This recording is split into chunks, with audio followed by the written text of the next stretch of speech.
제가 지난번 설교에서 지피지기면 백전 불태라, 이 손자병법에 나오는 말씀을 이야기를 했습니다. 나를 알고 적을 알면 100번 싸워도 위태롭지 않다, 이렇게 이야기를 했습니다. 이 사실을 우리 신앙에 적용해보면 먼저 나를 알아야만 이 시대의 믿음의 어떤 승리를 거둘 수 있다는 겁니다.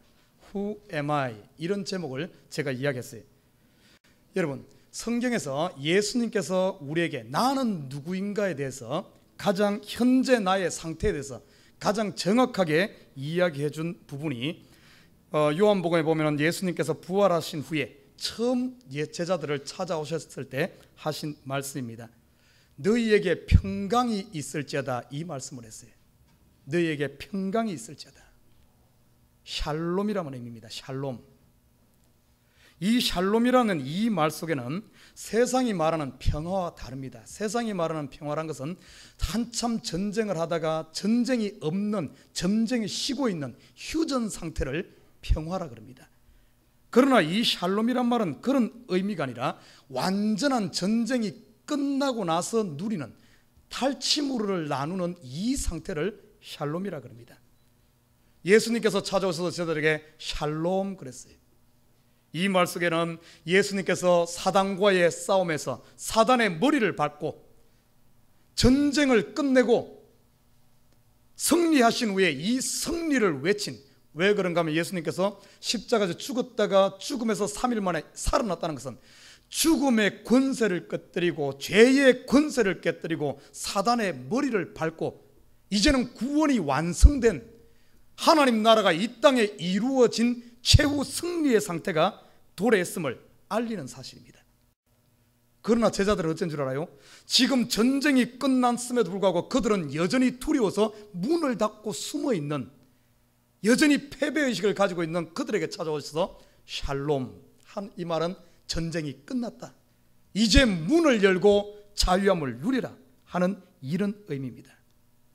저와 여러분의 지금 상태가 어떤 상태인가 하면 하나님의 나라가 여러분 가운데 임하고 사단이 아무리 여러분을 공격한다 할지라도, 아무리 사단이 발버둥 친다 할지라도 여러분의 발꿈치밖에 못 물어. 그러나 사단의 머리는 벌써 머리가 밟힌 상태입니다. 저는 어렸을 때 우리는 시골에서 자라가지고 참 뱀만 보면은 돌 가지고 막대기 가지고 그렇게 죽이려고 왜 그런지 모르겠어요. 아무튼 그 본능인가 봐요. 본능인가 봐. 그리고 묘한 생각을 가지고 있었어. 누구한테 들었는지는 모르지만은 뱀을 잡으려고 때리다 그걸 완전히 죽이지 못하고 그냥 상처만 내고 가면은 이 뱀이 다음에 언제 찾아와서 나를 공격한다. 그런 이상한 어떤 미신을 가지고 있어가지고 뱀만 보면은 목숨 걸고 쫓아가서 그거 잡습니다. 참 희한해. 근데 뱀이란 게 묘합니다. 뱀이란 것이 꼬리 부분을 잘라내도 이 꼬리가 다시 생성돼 살아납니다. 뱀은 절반, 몸통 절반이 없어져도 삽니다. 다시 생성돼요. 근데 뱀은 머리만 밟으면 이거 전혀 힘을 못 써요. 그래서 뱀을 공격할 때 항상 머리만 공격해요. 그러나 사람의 몸 중에 가장 어떻게 보면 치명적이지 않은 곳이 어딘가 하면 발꿈치입니다. 가장 치명적인 데는 아무래도 머리라든지 아니면 심장 가까운 데가 치명적입니다. 그러나 발꿈치는 가장 피가 도는 데 있어서 가장 먼 부분에 있고 항상 밟고 다니는 군사의 배경, 이런 부분이 발꿈치입니다. 그 창세기에 말한 여자의 후손은 뱀의 머리를 밟을 것이요, 치명적으로 뱀을 죽일 것이요. 그러나 뱀은 여자의 후손의 발꿈치를 밟는다는 말은, 문다는 말은 그만큼 아무리 물어도 소용없는 겁니다. 지금 우리의 상태가 뭔가 하면 사단은 머리가 밟혔고 사단이 지금 우리를 속이고 갖가지 속임수를 쓴다 할지라도 우리의 발꿈치밖에 못 무는, 물어도 군살 그냥 오려내면 돼, 아무 문제가 안 되는 그런 상태라는 것을 알아야 됩니다. 지금 저와 여러분의 상태는 최후 승리를 얻은 승리자의 상태임을 기억하시길 주님을 부탁드립니다. 두려워할 필요가 없어요. 자, 두 번째는 뭔가 하면 먼저 나의 상태가 그런 상태라면 사단은 어떤 존재인가, 적의 계략을 간파하는 것이 참으로 중요합니다. 사단이 우리를 어떻게 공격하는가를 알아야 돼요. 성경에 보면 두 가지로 공격합니다. 우리가 예수 그리스도를 영접하고 나서, 영접하고 한 상태를 우리가 거듭났다 이렇게 표현합니다. 어린아이로 거듭났어요. 우리의 마음이 깨끗하고 정결하게 새로운 신부처럼 깨끗한 옥토와 같은 이런 마음 상태로 거듭났습니다. 그래서 그 상태를 첫사랑의 상태다 이렇게 말합니다. 첫사랑에 빠져서 온전히 사랑 가운데 있는 이런 깨끗한 옥토의 우리의 마음에 사단은 어떻게 공격하는 줄 압니까? 성경에 보면은 마태복음 13장 24절에서 30절에 보면은 사단이 와서 옥토와 같은 잘 밭을 갈아엎어서 씨 뿌리려고 잘 준비해 놓은 요것에다가 사단이 밤에 와서는 자꾸 가라지를 자꾸 뿌립니다. 사단이 우리를 공격하는 방법은 바로 우리 마음속에 자꾸 쓸데없는 거짓말을 통해서, 근심을 통해서, 걱정 등을 통해서 잘못된 사상이나 이단이나 이런 것들 자꾸 우리에게다 갖다 뿌려요. 그러다 보니까 우리 마음이 처음에는 옥토인데, 예수를 영접했을 때는 옥토인데 자꾸 이것이 자꾸 이래가지고 가시밭된 사람도 있고 갖가지 이렇게 돼요. 두 번째 사단이 우리를 공격하는 루트가 어딘가 하면 우리 마음을 하는데 사람들을 통해서 공격을 합니다.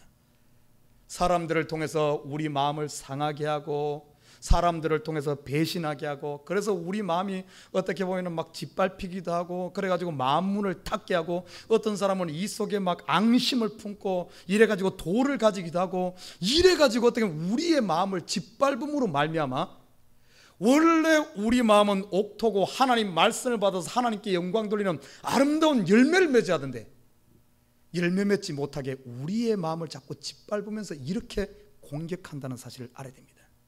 사단이 공격하는 루트가 바로 이런 방법으로 가라지를 뿌리고 우리 마음에 상처를 줌으로 말미암아 마음문을 닫게 하는 이런 쪽으로 공격을 해요. 여러분, 그런다고 해서 우리가 이 사단의 계획에 넘어갈 것인가? 치면은 안 되죠. 우리는 사단의 공격을 바로 이 괴계를 알아보아야 됩니다. 사도 바울은 고린도서 9장 26절에 정확하게 사단이 공격하는 루트를 알고 거기에 대한 방어를 해야 되며 거기에 대한 정확한 그걸 알아야 됩니다. 나를 알고 적을 알아야만 싸움에서 승리가 할 수가 있죠. 고린도서 9장 26절 이렇게 말합니다. 내가 다름질하기를 향방 없는 것 같이 아니하고 싸우기를 허공을 치는 것 같이 아니한다 이렇게 말합니다. 우리가 아무리 많은 펀치를 날릴지라도 방향이 잘못되고 적을 정확하게 알지 못하면 허공에다 이걸 친다는 거예요. 우리가 아무리 열심히 달린다 할지라도 골인 피니시 라인이 여기인데 이쪽으로 가는 것이 아니라 다른 방향으로 가면 아무리 수고해도 아무것도 없다는 겁니다. 그래서 사단이 어떤 쪽으로 공격하는가를 정확하게 알고 그 부분에 대한 방어를 해야 되고, 설령 우리가 사단에게 펀치를 맞았다면 이것을 회복해야만 우리가 이 영적 싸움에서 승리한다는 사실입니다. 저는 오늘 이 시간 씨 뿌리는 이 비유, 예전에 한번 한 4, 5년 전에 한번 했습니다만은 이 씨 뿌리는 비유를 통해서 어떻게 하면 우리에게 이 사단이 공격하는 이런 공격에 대해서 능히 막아내고, 설령 우리가 상처를 입었더라도 이것을 회복하여 우리 마음을, 첫사랑을 회복하여 우리 마음을 옥토로 회복하여 하나님의 말씀을 통해서 많은 열매를 맺는 이런 삶을 살 수 있을까 한번 살펴보고자 합니다. 이 비유, 오늘 본문에 나타난 이 비유는 안 믿는 사람들을 향해 하신 말씀이 아닙니다. 왜 그런가 보십시오. 오늘 씨 뿌리는 것은 계속해서 씨를 뿌리는 것만, 씨가 뿌려진다는 것은 이 씨는 뒤에 보면 해석해 보면 하나님의 말씀이다 그랬어요. 매 주일마다 매 아침마다 아니면 항상 하나님의 말씀을 듣는 사람들을 향해서 하신 말씀입니다. 하나님의 말씀을 읽는 사람들을 통해서 하신 말씀이에요. 이 하나님의 말씀이 매일 떨어지는 저와 여러분에게 하신 말씀인데, 오늘 이 말씀의 핵심은 뭔 줄 압니까? 사람의 마음밭이 뭡니까? 여기서는 밭은 사람의 마음을 이야기합니다. 사람의 마음밭이 이렇게 있는데, 하나님이 원하시는 삶은 열매 맺는 삶인데, 이 열매는 어떤 밭만이 열매를 맺는가 하면 옥토만이 열매를 맺을 수 있다. 여기에 길가도 있고 돌밭도 있고 가시밭도 있는데, 이런 밭들은 아무리 많은 씨가 떨어져도 열매를 맺지 못한다 이렇게 말하고 있어요.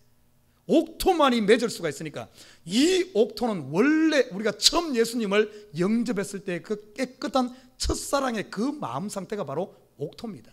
이 마음을 유지해야 되는데, 문제는 뭔가 하면 이 사단이 우리를 계속 공격하면서 때로는 길가밭도 만들고 우리 속에 돌도 집어넣고 때로는 갖가지 잘못된 사상들을 집어넣어가지고 이 뭡니까 가시밭과 같이 이렇게 변해버린 사람들의 밭이 많다는 사실입니다.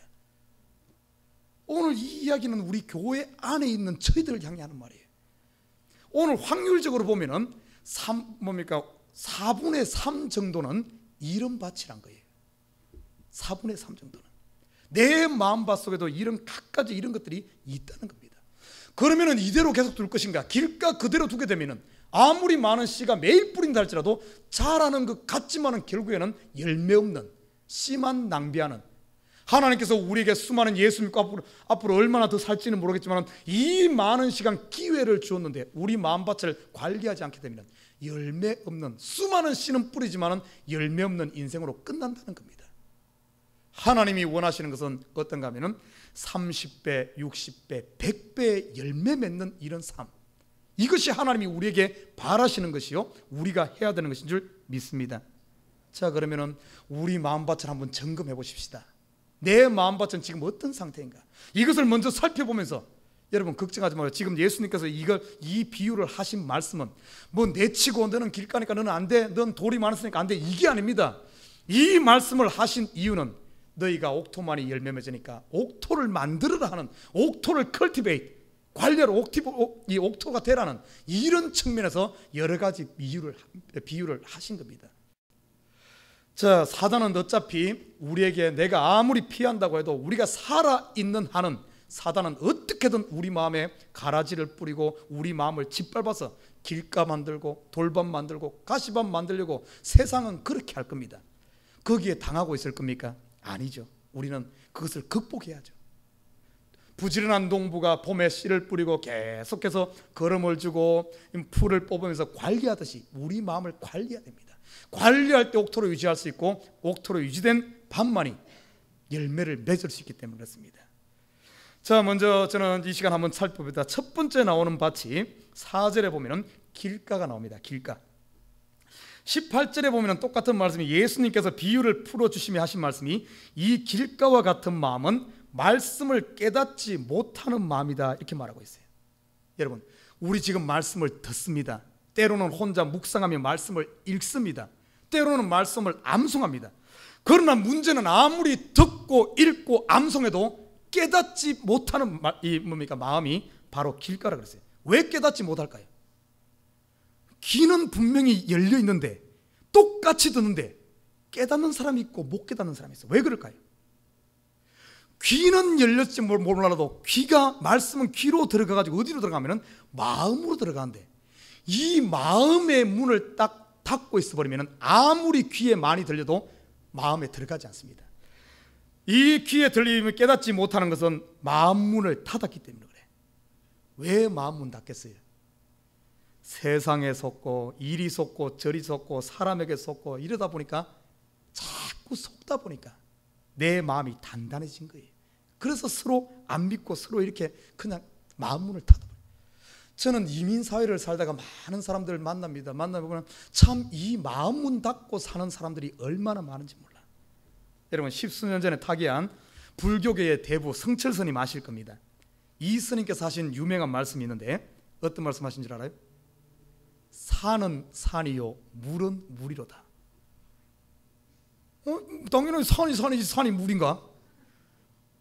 너무나 당연한 말씀인데 참 한번 의미 있는 말이에요.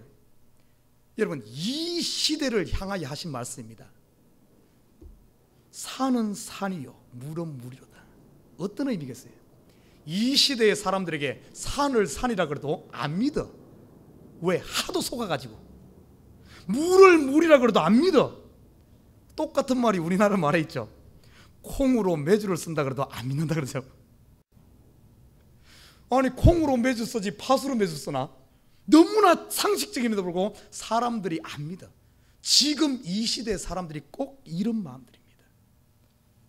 친구들에게 왕따 당하고, 때로는 교회에서, 심지어는 목사에게까지, 직장 상사나 동료에게 갖가지 배신당하고 속아서 우리의 마음이 세상에 짓밟혀가지고 단단해진, 그래서 마음문을 꽉 닫고 사는 사람들이 바로 이런 사람들인가 하니까 싶어요. 여러분, 요즘에 그러죠. TV 보면서 뭐 정치가 누가 이야기하면은 그거 그냥 고지고대로 듣는 사람이 누가 있어요? 에이, 또 하는 소리지. 그만큼 우리의 마음이 닫혀 있다는 사실. 심지어는 그것이 교회에서 좋잖아. 목사가 설교하면은 뻥치고 있네. 아마 이렇게 마음 생각 드는 사람이 있을 거예요. 아, 이것도 목사님 뭐 목사님이라 그러지 뭐 이거는 또 어디서 쓸데없는 이렇게 생각. 이게 전부 뭔가 하면은 심지어는 하나님의 말씀을 읽으면서도 이거 그때나 그러지 뭐 이게 뭐 그래. 얼마나 심각한 시대인지 모릅니다. 이 마음이 바로 길가와 같아요. 누가 이렇게 만들었겠어요? 누가? 바로 사단이 만든 겁니다. 사단이 이렇게 만든 거예요. 여러분, 이 시간 우리가 한 가지 기억해야 됩니다. 우리 믿는 자에게는 능치 못할 일이 없느니라. Everything is possible. 우리가 비록 길가밭이 되었더라도 걱정 마십시오. 이 시간 어떻게 하면 이 길과 같은 이런 것들을 우리가 옥토로 만들 수 있을까? 여러분, 한 가지 알아야 될 사실은 사단의 역사는 마음을 단단하게 합니다. 마음을 뭡니까? 닫게 합니다. 한마디로 이걸 표현하면 성경의 신약에서 보면 어떤 표현이나 예수님께서 참 기가 막힌 표현을 했어요. 울며 이를 갈미 있으리라 이렇게 표현하고 있어요. 사단의 마음은, 사단이 주는 것은 우리의 마음을 단단하게 해요. 그러나 성령의 역사는 마음을 열고 우리의 마음을 부드럽게 합니다. 서대발의 마음을 보십시오. 돌에 맞아 죽어가면서도 그 마음이 부드러워졌어. 이를 간 것이 아니라 아버지여 저들을 용서하여 주시옵소서. 얼마나 보이세요? 이 부드러운 마음. 우리가 한 가지 또 알아야 될 사실은 우리 믿는 자들의 이 참된 실체는 세상이 아무리 짓밟는다 할지라도 밟히는 것이 아닙니다. 히브리서 11장 38절에 보면은 이런 사람은 세상이 감당치 못한다 이렇게 말하고 있어요. 어떠한 큰 풍랑이 온다 할지라도 예수님이 함께하는 믿음의 사람은 그 풍랑 속에 빠져들지 않아. 오히려 그 무리를 걷는 역사가 일어납니다. 우리가 왜 풍랑 속에 빠져듭니까? 사단이 우리의 눈을 예수님을 바라보지 못하고 세상에 바라보게 하고 풍랑에 바라보게 하고 우리 이렇게 하다 보니까 사단에 속아가지고 거짓말에 속아서 그렇게 풍랑의 물속에 빠져드는 거예요. 저와 여러분, 우리의 눈을 바로 두고 사단의 실체를 바로 깨달아서 물에 빠져드는 자가 아니라 워터워크, 물 위를 걷는 자들, 더 나아가서는 스카이 플라이어가 돼야 돼요. 하늘을 나는 자가 돼야 될 줄 믿습니다. 자, 그러면 어떻게 하면 우리가 이 길가밭이 단단해지지 않고 세상이 그렇게 되지 않고 이것을 감당할 수 있을까? 이 지금 설령 내가 길가밭이 되었더라도 이것을 컬티베이트, 이것을 경작해서 옥토로 만들 수 있을까? 한번 살펴보고자 합니다. 여러분, 동양 사상에 보면은 군자와 소인이란 말이 나옵니다. 군자. 참 저 어릴 때 참 그 책 많이 읽었어요. 노노 맹자 해가지고 그쪽에 그 막 그때는 뭔 소리인지 몰라. 요즘 읽으면 좀 알아들을 것 같은데 그때는 뭔지도 모르고 남들이 그거 읽으면 막 뭔가 좋다 그러고 괜히 막 잘난 것 같아가지고 무조건 뜻도 모르고 읽었는데 요즘 생각하니까 그 뜻이 조금씩 이렇게 이해가 되어져. 군자와 소인의 차이가 뭔 줄 알아요? 군자는 대의 명분에 따라 움직입니다. 대의 명분. 명분이 분명해야 돼. 그래서 동양 사상에 일본이 우리나라 임진왜란을 일으킬 때 그것도 동양 사상에 젖어 있었기 때문에 왜 우리 임진왜란을 일으켰습니까? 왜 우리나라를 쳤습니까? 우리가 명나라를 치러 가는데 길을 열어달라. 이 명분, 사실은 그게 아니거든. 사실은 우리나라를 치려고 했으면서 명분을 찾는 거예요. 전쟁을 하더라도 반드시 명분을 찾습니다. 왜? 동양 사상이 그래 원래. 군자는 명분에 따라 움직여. 그러나 소인은 어쩐 줄 알아요? 소인배라 그러죠. 소인배. 뭐 미국에서는 그런 소인배를 양아치라 그런 표현도 합니다만 아무튼 이 소인들은 무엇에 따라 움직이는가 하면은 자기의 자그마한 이권에 따라 움직이는 거예요. 자기한테 유익이 되면은 무조건 몸이고 뭐고 다 갖다 파는 거예요. 그 유익이 안 되면 안 돼. 군자와 소인의 차이가 이겁니다. 왜 제가 이 이야기에 동양 6.25 이 이야기를 하는가? 우리가 세상에 어차피 마귀가 우리 자꾸 마음을 짓밟으려 한다 할지라도 거기에 짓밟히지 않는 방법이 뭔가 하면은 우리의 눈을 높은 데 둬야 돼. 우리의 시야를 높은 데 둬야 돼. 내가 누구인가를 바로 알고 저와 여러분은 하나님의 자녀로서 우리의 이상과 꿈과 우리가 바라보는 그 목표를 하늘에 둬야 됩니다. 하늘에. 땅에다 자꾸 두기 때문에 여기서 아웅다웅하면 싸움하고 거기에 결국에 싸움질하다가 둘 다 그냥 마음이 완악해지는 겁니다. 예수님께서 우리 성도들의 삶에 대해서 분명히 이야기해주고 있어요. 마태복음 5장에 보면은 산상수훈에서 이렇게 말합니다. 오른밤을 치거든 왼밤을 돌려대며 속옷을 가지고 자거든 그도까지에게 가지게 하며 억지로 오리를 가게 하거든 그 사람과 심리를 동행하고 구하는 자에게 그냥 주라. 참 얼마나 군자다운 삶입니까?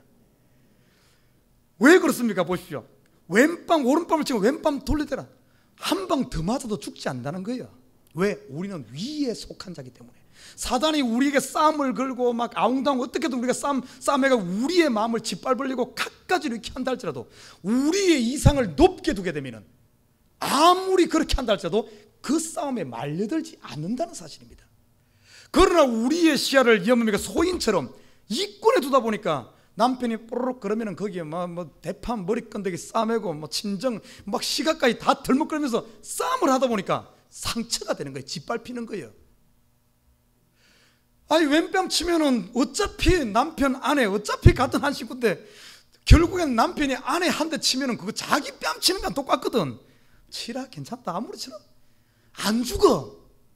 그 한 대 안 맞으려고 하다 보니까 막 이런 그래서 그런 거예요. 직장 상사가 좀 더 내가 하는 것보다 하나 더 시킵니다. 그것 안 하려고 하다 보니까 막 이러면서 마음이 상하는 거예요. 아니 남들보다 5분 먼저 가서 5분 늦게 나오면 어때? 좀 더 하면 어때? 괜찮아요. 괜찮아. 그것 안 하려고 하다 보니까 전부 여러분 한번 봐요. 싸움이 어디서 나는 줄 압니까? 큰 거에서 싸움 안 납니다. 서로 양보하다가 마지막 요 하나 가지고 마지막 5% 가지고 요거 그냥 접어도 되는데 요것 안 주려고 마지막 자존심 때문에 싸움질을 하다 보니까 우리의 마음이 짓밟히는 거예요. 길가밭이 돼버립니다. 처음부터 안 참는 사람이 누가 있어요? 다 참죠. 2번, 3번 참다가 한 번만 더 참아야 되는데 그 마지막 그걸 못 참아가지고 지금까지 참았던 거 다 그냥 까없는 겁니다. 예수님께서 그래서 이렇게 말한 거예요. 한번 살펴봅시다. 여러분의 지금 이상을 높이 두고 있습니까? 좀 큰데 둬요. 큰데 싸움이 나는 것은 전부 똑같으니까 그래. 똑같으니까. 예수님 말하는데 이렇게 왼밤 치면 오른밤 돌려대고 속옷 달라면 걷어주고 달라 그러면 그냥 쳐버리면 싸움할 게 뭐가 있어. 이게 바로 예수님께서 우리에게 가르쳐준 우리가 살아야 돼요. 우리는 왜 땅에 속한 자가 아니라 하늘에 속한 자기 때문에. 여러분은 승리자기 때문에. 이상을 높이 둘 때 우리의 마음이 짓밟히는 것이 아니라 우리의 마음이 이 옥토를 유지할 수 있는 줄 믿습니다. 만약에 우리 마음이 지금 짓밟혀서 길가와 같이 이렇게 됐다. 단단해졌다. 여러분 길가가 단단했으면 어떻게 하면 되는 줄 압니까? 기경하면 돼요. 기경은 어렵죠. 갈아엎으면 됩니다. 이거 흙을 갈아엎으면 돼. 어디 두고 보자 하면서 마음에 쌓아두며 일을 가는 것이 아니라 흙을 내 마음을 갈아엎어야 뒤집어 갈아엎어야 됩니다. 아무리 단단한 밭이라도 자꾸 갈아엎다 보면 부드러운 밭이 돼요. 옥토가 되어집니다.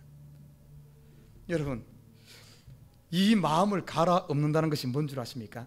내 마음을 쏟아놓는 거예요. 이걸 뒤집어 놓는 걸 말합니다. 뒤집어 놓는 거. 그렇다고 내 마음 쏟아놓는다고 해서 사람한테 가서 그러면 여러분 여러 사람 상처 줍니다. 사람한테 할 것이 아니라 성경에 보면 하나님 앞에 내 마음을 쏟아.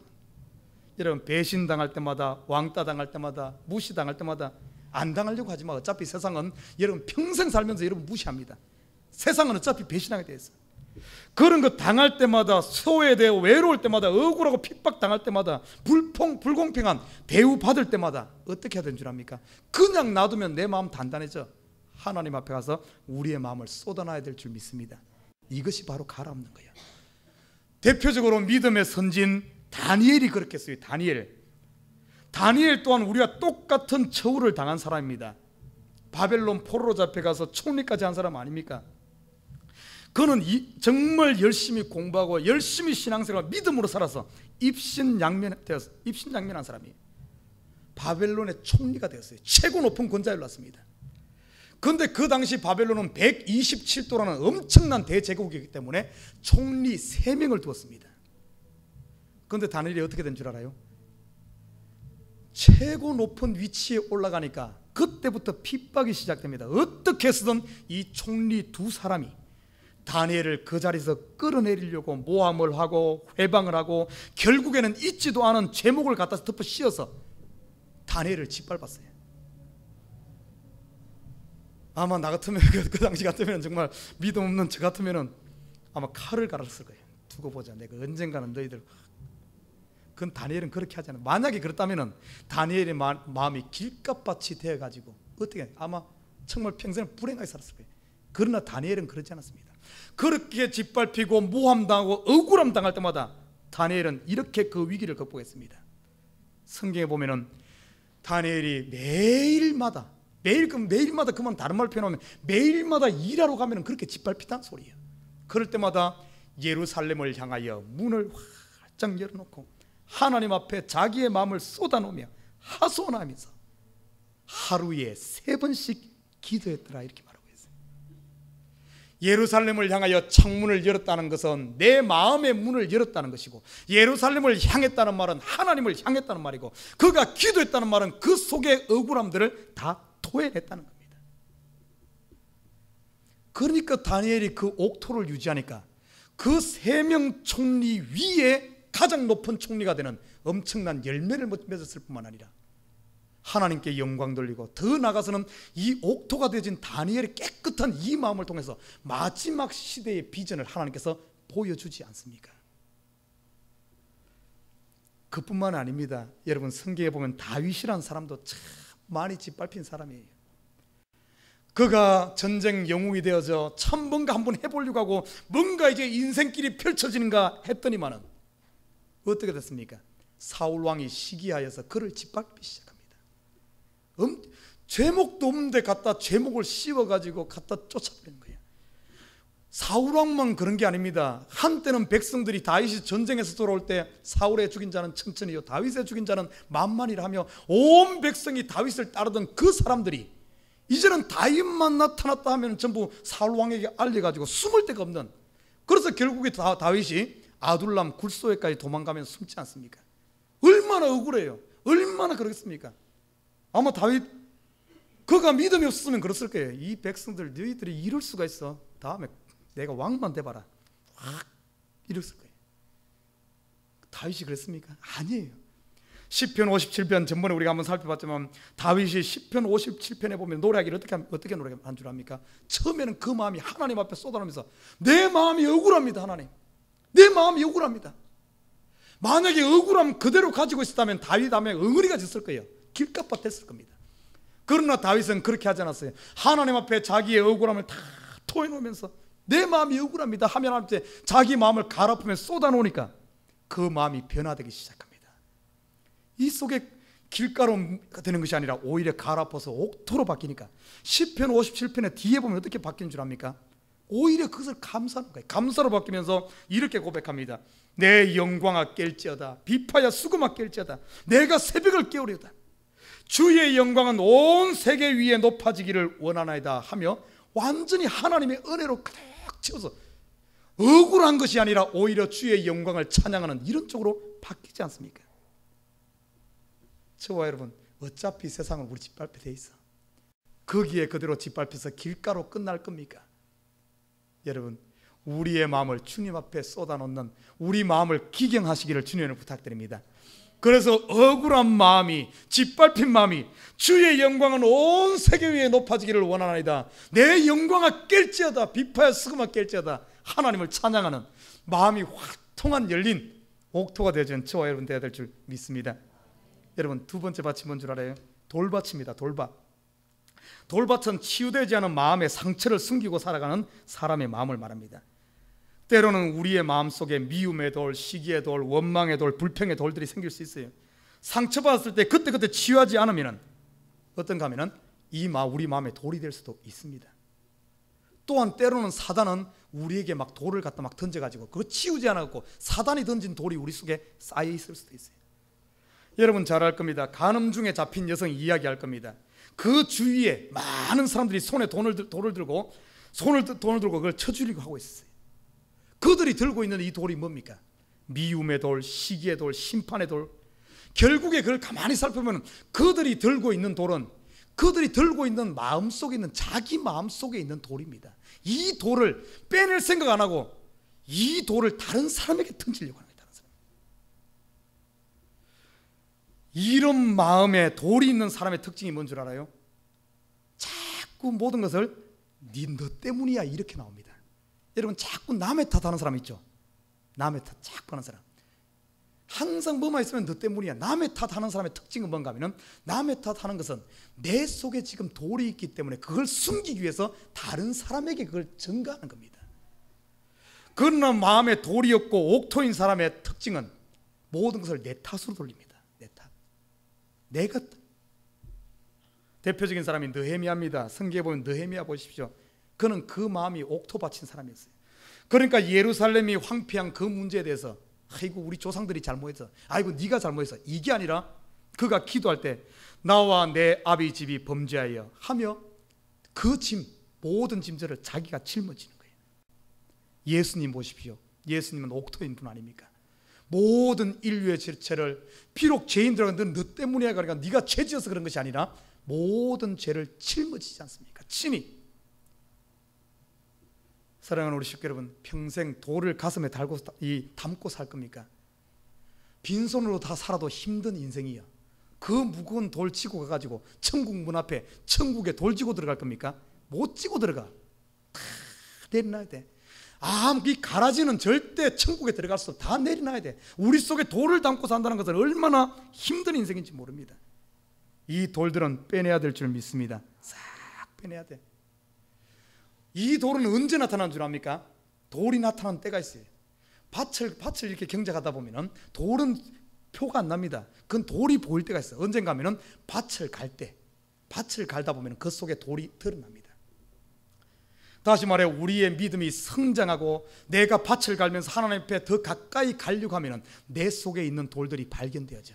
우리 인간관계가 더 어떻게 보면은 더 가까워지려고 할 때 보면은 이런 내 속에 있는 돌들이 드러납니다.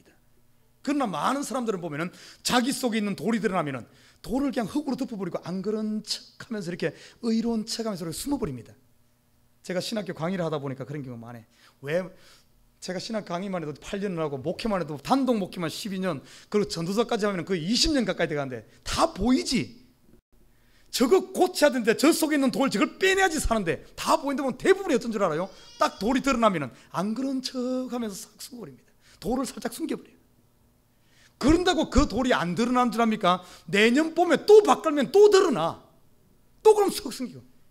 그러면서 척 하는 거예요. 의로운 척, 아닌 척, 착한 척, 믿음 좋은 척. 여러분 척 사람 앞에는 통할지 몰라.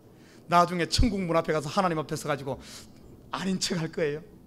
불꽃 같은 눈으로 우리를 돌면 양과 염소를 구분하는 그분 앞에 척 할 겁니까?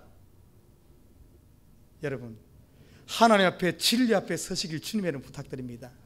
이거 척해갖고 될 문제가 아니에요. 이 돌을 빨리 빼내야 돼. 제가 그래서 저도 작년에 척하는 거 빼내려고 얼마나 힘든지 몰라요. 이 척하는 거 하나 빼고 나면 얼마나 자유로운지 모릅니다. 이 돌 빼내고 나면 얼마나 자유로운지 몰라. 제 친구 목사님 한 분이 돌 빼냈어. 이 담석이 있어가지고 이 돌 빼내서 담석 닳고서는 여러분 몸에 담석을 담고 살아도 이거 얼마나 힘든데 마음에 이 큰 돌 바위를 담고 살 겁니까? 싹 빼내버려야지. 진리 앞에 설 수 있는 저와 여러분 되시길 바랍니다. 세상에서 가장 용기 있는 사람이 누군 줄 압니까? 세상 사람들은 우리 보고 그래. 기도하고 그런 사람은 막 기도하고 막 하나님 앞에 도와달라고 그러고 막 이렇게 기도하는 사람을 에이그 저 겁쟁이 저 빌어먹는다고 이렇게 말해. 천만의 말씀입니다. 천만의 말씀. 세상에서 가장 용기 있는 사람이 불꽃 같은 눈으로 보시는 하나님 앞에 그 설 수 있는 사람, 이 사람은 진짜 간이 배 밖에 튀어나온 사람이에요. 기도하는 사람, 이거는 정말 세상에서 감당할 수 없는 그만큼 배짱 좋은 사람이에요. 여러분 구약에 보면 하나님이 시내산에 강림했을 때 이스라엘 백성들 근처도 못 갔어요. 하늘 막 구름이 막 번개나니까 아이고 두려워, 제발 하나님이 우리에게 직접 말하지 말게 하셔서 모세 당신이 가서 듣고 우리에게 알려줘. 그 하나님 앞에 내가 어떻게 섭니까? 하나님 앞에 선다는 것은 정말 이거 얼마만큼 기도하면서 하나님 앞에 나간다는 사실은 이거 진짜 쉽게 말해 살인하고 나서 재판관 앞에 가서 서는 것과 똑같아. 그거 비하겠습니까? 그거는 재판관이 속임을 수도 있지. 오리발 내면서 안 했다 이러면 되지만 하나님 앞에 내 모습 들어간다. 하나님 앞에 서야 돼. 쳐가는 것이 아니라 바로 서야 될 줄 믿습니다. 다 진리 앞에 서서 내 이런 부분들을 싹 빼내야 돼. 하나하나 빼내야 돼. 그러면은 돌밭이라 할지라도 옥토밭이 되는 줄 믿습니다. 그럼 마지막에 하나만 더 합시다. 성경에 보면은 가시밭이 나옵니다. 가시밭. 이 가시밭은 보니까 마음의 세상의 염려, 재리의 유혹, 그리고 갖가지 잘 미혹되는 사람, 이런 걸 말해요. 이런 것들이 사단이 갖다 뿌리놨다 그랬어요. 이런 것들. 그래서 이런 것들이 자라가지고 내 속에 한번 근심걱정으로 가득 찬 사람들. 의외로 이민 목회를 하다 보면 이런 사람들 많아요. 걱정근심 많은 사람 많죠. 저도 원래 걱정근심이 많은 사람이었어요. 저도 겁 많은 사람이고 그래요. 근데 요즘에는 좀 약간 이제 이 성경을 하나님 앞에 서면서 이런 것들을 막 이제 내려놓았습니다. 어떻게 하면은 이 가시밭을 제거할 수 있을까? 걱정근심 많은 사람들. 한번 원리를 봐야 됩니다. 이 뭡니까? 가시덩굴이 가려서, 오늘 이걸 보면 가시덩굴이 가려서 뭔가 자라긴 자라는데 열매 맺지 못한다 그랬어요. 가시덩굴 속에 있는 이 곡식이 열매 맺기 위해서는 어떻게 해야 됩니까? 햇빛을 봐야 됩니다. 햇빛을. 햇빛이 가리기 때문에 이 열매를 못 맺는 거거든요. 햇빛을 보면 돼. 햇빛을. 여러분, 하나님의 빛이, 하나님의 은혜의 빛이, 사랑의 빛이 지금 비치고 있어요. 비치고 있는데 문제는 뭔가 하면 내가 그것을 보지 않고 자꾸 그늘만 바라보기 때문에 문제예요. 우리의 눈을 자꾸 아이고 가시 위를 쳐다보면은 햇빛이 곡식이 딱 보면은 아무리 가시가 있을지라도 가시덩굴에서 딱 빛 나오는데 거기를 바라보면은 쫙 자라서 뚫고 나오는데 거기를 바라보지 않고 자꾸 가로막고 있는 옆에 문제들만 바라보다 보니까 햇빛을 못 보는 거예요. 예수 그리스도의 빛은 항상 우리에게 비추고 있어서 사단이 아무리 가시덩굴로 자라게 한다 할지라도 하나님의 빛은 우리에게 비추고 있는 줄 믿습니다. 제가 체험을 했어요. 동서남북에 길이 막혔어요. 동서남북에 길이 막혔을 때 내 눈이 자꾸 그것만 바라보니까 낙심만 돼.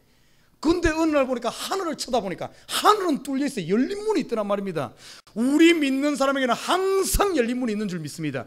그 열린 문으로 들어가 있는데 나는 열린 문이 아닌 철두철미하게 다 닫아놓은 닫힌 문에 가서 아무리 녹화해도 열리나? 내 손만 아프지. 그냥 열린 문 바라보고 그냥 들어가면 되는데 열린 문 놔두고 엉뚱한 데 가서 하는 거예요. 엉뚱한 데. 그것이 바로 우리의 삶이 아닌 거예요. 근심걱정 많은 사람들이 왜 그런 줄 알아요? 이 빛을, 예수의 빛을 바라보면 거기를 안 보고 딴 데 가서 문제만 바라보기 때문에 그래요. 사랑하는 우리 식구 여러분, 고개 들어 나를 봐요가 아니라 고개 들어 하나님의 빛을 보시길 주님을 부탁드립니다. 우리의 눈이요. 예수 십자가 못 박힐 때 우편 강도가 예수님을 바라봤어. 그를 바라보니까 사는 거야. 그 죽어가는 철두철미하게 갇혀있는 그곳에서도 열린 문이 있었다는 겁니다. 열린 문이. 사단의 눈은 어떤 줄 알아요? 사단의 눈은 자꾸 우리의 눈을 닫힌 문으로 보게 합니다. 닫힌 문. 자꾸 어두운 면을 자꾸 보게 해.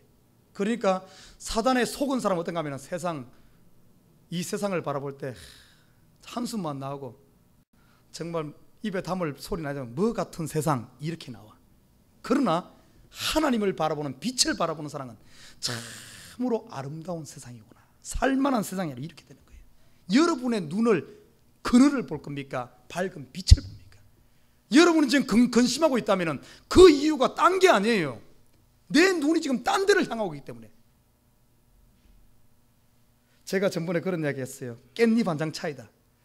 깻잎 한 장 차이에 우리 인생이 행복과 불행, 생과 사, 만족과 불만족 차이는 뭔 줄 알아요? 딱 하나입니다. 깻잎 한 장 차이, 종이 한 장 차이, 종이 한 장 차이. 내가 세상을 바라보게 되면 나는 불행한 사람이야. 내가 하나님 바라보게 되면 나는 세상에서 가장 행복한 사람이 되는 줄 믿습니다. 그 차이. 우리 사람도 똑같아요. 여러분의 눈이 하나님의 눈을 가지고 문 목사를 바라보십시오. 그럼 어떤 줄 알아요? 야, 진짜 세상에 둘도 없는 목사구나. 예수님하고 똑같은 목사님이네. 이렇게 보는 사람은 여러분 지금 햇빛을 바라보는 사람이에요. 그러나 문 목사 저게 목사요. 아이고 저게 뭐지 저만도 못하고 뭐 이래 본다면은 여러분 좋은 것 많이 놔두고 왜 그걸 봅니까? 우리 성도도 똑같아요. 남편과 아내가 좋은 것을 볼 줄 알아야지. 예수님 보십시오. 내가 뭐 좋은 것만 해서 나를 구원했습니까? 아니죠. 허물투성이지, 허물투성이. 그럼에도 불구하고 그 99가지 안 좋은 것 중에서도 그래도 한 가지 저 녀석이 그래도 나를 믿는구나. 그 한 가지를 보고 그것을 칭찬하면서 여기 세워놓은 줄 믿습니다. 제가 99가지 좋아서 쓰는 것 아니에요. 하나님의 눈이 나의 그런 것을 보기 때문에. 그리고 99가지 안 좋은 것은 예수의 피로 덮는 거예요. 덮는 거. 우리 서로 성도들끼리 그걸 볼 줄 알아야 됩니다. 성도들의 좋은 밝은 면을 보게 되면 우리 교회 같은 좋은 교회가 없어요. 그러나 반대로 사단에 속아서 보면 이런 또 교회도 없어. 이게 교회인가 뭐 이것은 뭐 아사리판이지. 이렇게 보면 왜 안 그러겠어요? 왜 안 그러겠어? 성도들 저를 세워놓고 나쁜 점 찾으라 그러면 아마 여러분 10가지도 찾을 거예요. 그리고 나머지 숨겨놓고 나쁜 것만 서로 찾는다 해보십시오. 감옥보다도 더해 여기가. 찾아내 보십시오. 왜 없겠어요? 생긴 것은 저렇게 생겨가지고 말은 저렇게 하고 먹는 거 봐. 또 저거 뭐지? 한번 안 좋은 거 찾으면 얼마나 많겠어요. 좋은 거 놔두고 왜 그걸 봅니까? 그 하나 차이에 따라서 내 인생을 망칠 수도 있고 내 인생을 빛 가운데 그 가시밭을 확 뚫고 나서 태양을 마음껏 받으면 살 수도 있어요. 그럼 참 희한합니다. 곡식이란 것이 처음에는 약하지만은 이 곡식이 햇빛을 받고 자라면서 왕성해지기만, 그 길을 가시밭을 딱 뚫고 나오기만 하면은 그 다음부터는 가시들이 어떤가 하면은 가시밭이 못 자랍니다. 이 잡초들이 말라 죽습니다. 오히려 이 잡초들이 거름이 됩니다. 우리가 한번 예수의 빛을 받고 예수를 바라보는 이 예수의 눈을 갖게 되면 사단이 아무리 우리를 막는다 할지라도 우리 못 막아. 그 가시를 뚫고 나서 더 강하게 자라는 줄 믿습니다. 옥토에 우리는 근본이 옥토예요. 여러분 전부 옥토입니다. 지금 잠시 잠깐 속아가지고 길밭에 쓸 수도 있어. 내 속에 돌이 있을 수도 있어. 가시덩굴에 눌려 있을 수도 있어. Don't worry about that. 이 퍼펙트 영어죠, 그죠? 여러분 이제 출발입니다. 이제 출발. 걱정 마세요. 그래서 예수님이 오늘 이야기를 합니다. 저와 여러분 이제부터 옥토 만드십시다. 사단이 한다 할지라도 속지 마십시다. 우리를 잘 갈아엎고 걸음을 주고 말씀을 듣고 은혜를 받아서 옥토가 탁 되어지면 잘 준비되면 하나님이 어떤 사람에게는 30배 맺을 수 있는 딱 그 씨앗을 줄 것이고, 사람 뭐 30배, 60배, 100배 가만히 보니까 이것이 더 깊은 영적인 의미가 뭔 줄 알아요?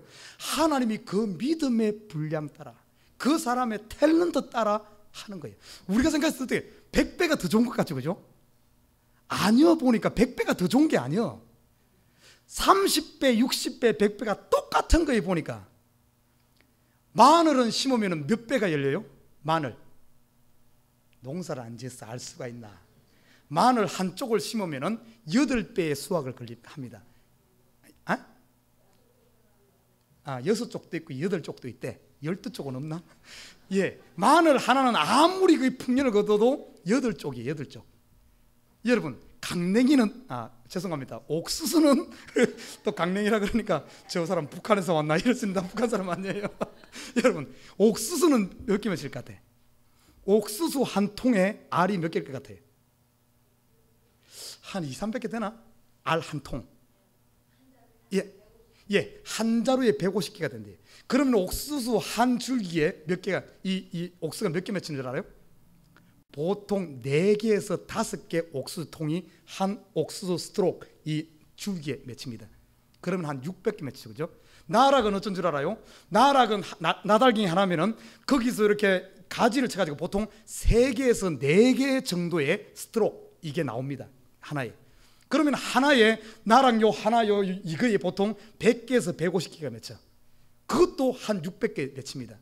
그러나 밀이나 아니면 보리는 그러지 않아. 하나를 심으면 하나 스트록 하나밖에 안 오릅니다. 그 하나에 몇 개 맺혀? 한 100개 맺히나요? 다 다른 거예요. 30배, 60배, 100배란 것은 뭔가 하면은 그 사람에 맞게 어떤 사람은 2달란트짜리는 2달란트 남기면 되는 것이고 5달란트는 5달란트가 풀이요. 10달란트는 10달란트 남기면 되는 거예요. 똑같은 거예요. 우리가 자꾸 그러다 보니까 절대 기도할 때 30배 주십시오 기도하는 사람 아무도 없어. 100배의 축복을 저는 10,000배의 축복을 기도합니다만 알고 보니까 30배나 60배나 100배는 똑같아. 그 사람의 분량에 맞게 하나님께서 주시는 줄. 옥토만 되면은 자라게 하고 열매 맺게 하시는 이는 하나님이에요. 하나님. 여러분 마음 잘 관리해서 옥토 되어서 풀 라이프 풍성한 열매를 하나님께 올려드리는 저와 여러분 되시길 주님으로 부탁드립니다.